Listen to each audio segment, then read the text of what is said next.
Eu era viciada em pornografia, eu não assistia todos os dias, mas não precisava ter um orgasmo todos os dias.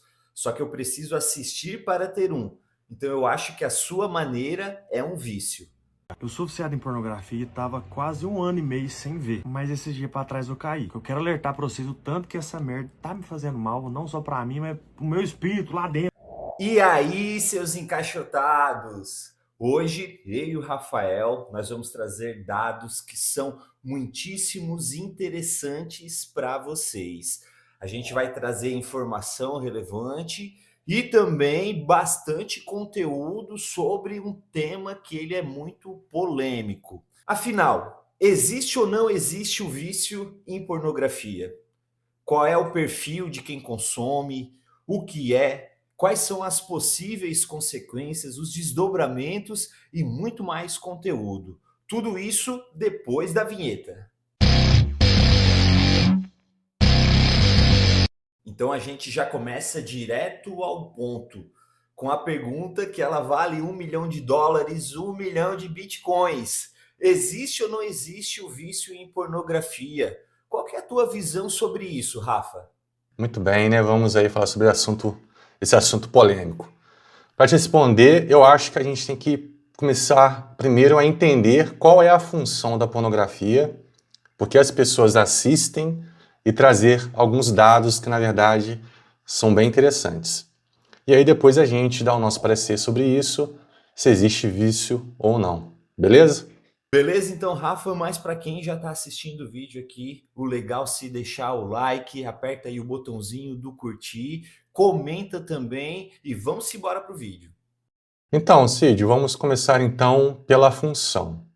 Qual é a função da pornografia? Acho que isso não é mistério para ninguém, né? A pornografia é um atalho para um orgasmo rápido, fácil e independente. Então as pessoas assistem para ter um orgasmo, certo? Então, o que é, a gente já sabe. Agora, por que as pessoas assistem? Os dados dizem que as pessoas podem assistir para se desestressar, para sair do tédio, por solidão, para dormir ou só para se divertir mesmo. Os motivos são diversos, então cada um vai ter o seu, certo? Acho que o grande lance para a gente pensar aqui é a questão das pessoas que não saem de casa, não se relacionam e usam a pornografia como único ou principal recurso para atingir o orgasmo. Ou seja, o abuso e possível vício, né, Cid? Mas calma, que a gente vai chegar lá. Então, antes de aprofundar, eu quero trazer alguns dados. Os dados variam de pesquisa para pesquisa, só que eu queria trazer algo mais preto no branco. Então, eu fui direto ao site adulto mais acessado do mundo, o Pornhub, já que a principal forma de consumo hoje é via internet e tudo mais que a gente já sabe. E lá eles mesmos disponibilizam vários dados estatísticos, que eles chamam de insights. Então você mesmo pode ir lá e conferir esses dados depois, com mais calma, se você tiver interesse. Eu só trouxe alguns que eu considerei mais relevantes aqui para a gente discutir. Bora então, bora, traz informação aí para nós, Rafa. Então vamos lá. Primeiro dado, os 3 países que mais consomem conteúdo adulto são os Estados Unidos, depois França e Filipinas.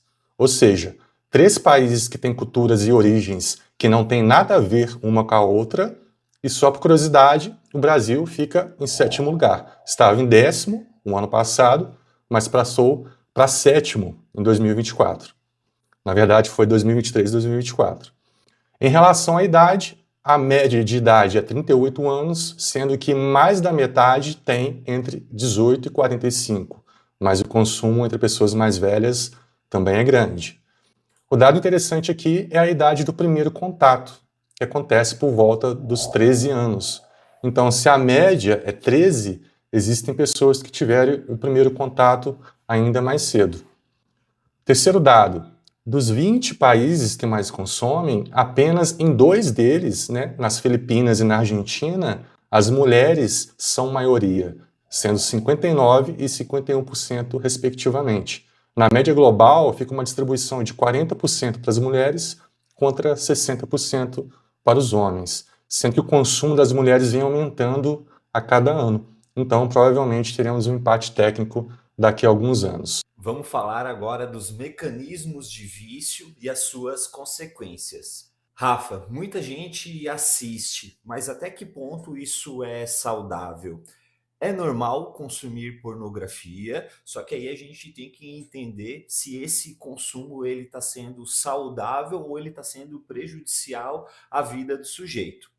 A gente sabe que esse atalho ele pode gerar consequências ruins, porque o nosso cérebro ele acaba sendo treinável, né? Então ele se acostuma a ser dessa forma, a ser estimulado dessa maneira, e a gente sabe que quando vai para o mundo real as coisas são diferentes. A gente precisa se esforçar cada vez mais para ter um orgasmo por conta de tanto estímulo que acaba acontecendo. E nas nossas relações tem várias outras camadas que são importantes também, além dessa questão.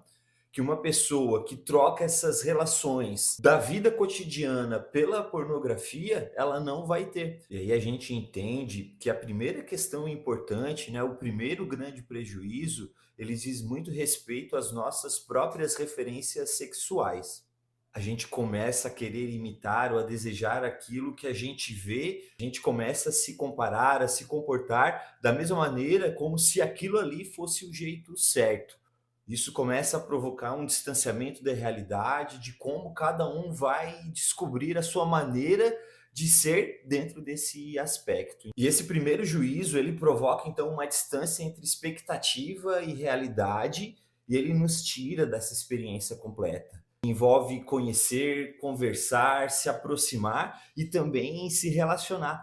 O segundo grande prejuízo é o de começar a perder o controle sobre aquilo que te dá prazer.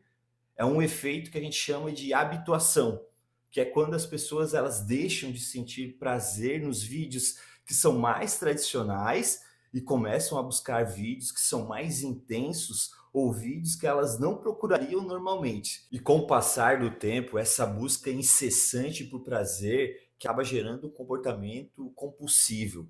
E aí a gente entra na questão do próprio vício. E para exemplificar, a gente vai trazer aqui dois exemplos. Um da Cara Delevingne, que fez um documentário sobre isso, e também do influencer Gustavo Tubarão, que ele fez um vídeo falando sobre o seu vício. Eu era viciada em pornografia, eu não assistia todos os dias, mas não precisava ter um orgasmo todos os dias. Só que eu preciso assistir para ter um. Então eu acho que a sua maneira é um vício. Eu sou viciado em pornografia e tava quase um ano e meio sem ver. Mas esses dias pra trás eu caí. Eu quero alertar pra vocês o tanto que essa merda tá me fazendo mal, não só pra mim, mas pro meu espírito lá dentro. Dentro desse contexto, é importante a gente entender que a pornografia, ela acaba trazendo consequências que são prejudiciais, dependendo dessa relação que o sujeito tem com ela. A gente não pode fazer um julgamento das pessoas que estão passando por isso, porque acaba sendo até um tema de doença de saúde mental. O caminho, ele é sempre a informação. A gente precisa de momentos como esse, onde a gente vai tirar esse assunto do tema tabu. A gente precisa entender que essa relação, se ela não for controlada, se ela não for entendida, se ela for cometida em excesso, ela acaba trazendo prejuízos mentais. E aí, a busca também do sujeito quando ele entender que não está conseguindo mais lidar com essas situações. Aí entra a importância, né, de um espaço seguro como a psicoterapia. Eu concordo contigo, eu acho que tem que ter um nível de atenção a isso na questão do abuso. Eu acho que a questão da pornografia é uma questão já existe há muito tempo, né? Se você pegar esculturas lá da Suméria, já existem esculturas extremamente explícitas, né? Eu acho que é uma questão que envolve um assunto mais profundo que é a sexualidade, né? O foco é essas pessoas dos dias atuais que estão substituindo a vida real por isso. E isso pode vir a ser, né, se tornar um vício, sim, e eu acredito que sim. Embora ainda não tenha esse diagnóstico, não seja reconhecido, eu acho que todo abuso ele tem o potencial de virar um vício.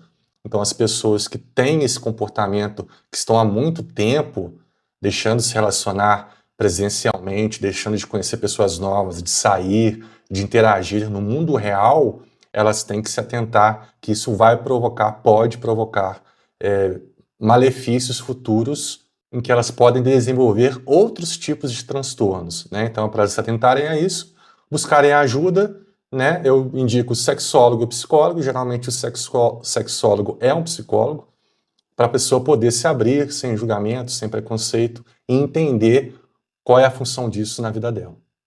Se as informações desse vídeo elas foram interessantes para vocês, já deixa o like e já deixa um comentário sugerindo também o próximo tema para o nosso próximo vídeo.